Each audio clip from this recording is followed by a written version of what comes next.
The De'Longhi Magnifica Start is a fairly easy coffee maker to use.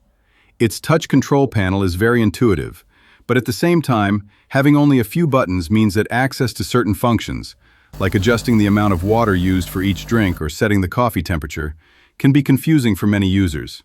That's exactly why we created this video. Here, we'll show you how to make these adjustments step by step and without any hassle. Let's start by looking at how to adjust the amount of water used for each drink. To do this, press and hold the button of the drink you want to customize for a few seconds. As you can see, the drink icon will start flashing faster than usual. Then, simply let the machine dispense the desired amount of coffee and press the button again to stop the preparation. This way, the coffee maker will remember that amount for that specific recipe in future preparations. That said, keep in mind that there are minimum and maximum limits for each drink. For example, the espresso we just saw allows a minimum of about 0.7 fluid ounces and a maximum of around 6 fluid ounces.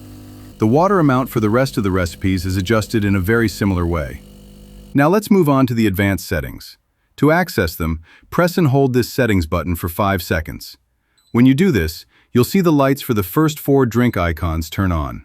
Depending on which one you press, you'll enter a specific setting. On this model, the first drink adjusts the coffee temperature. The second controls energy-saving mode.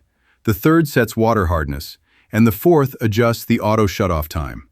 As an example, let's take a look at the temperature setting. Simply press the icon for the first drink, then choose the desired temperature level using the coffee bean icons. 1 bean is low temperature, 2 beans is medium, and 3 beans is high. In this case, I'll select the high setting by choosing the third bean. To confirm, press the first drink icon again, and the machine will save your choice.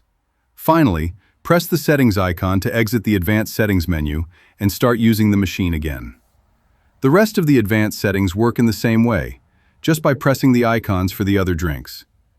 We hope you found this video helpful, and remember, if you'd like to learn how to make other adjustments, such as changing the grind size or using pre-ground coffee for decaf, don't miss the videos coming up next. See you in the next video.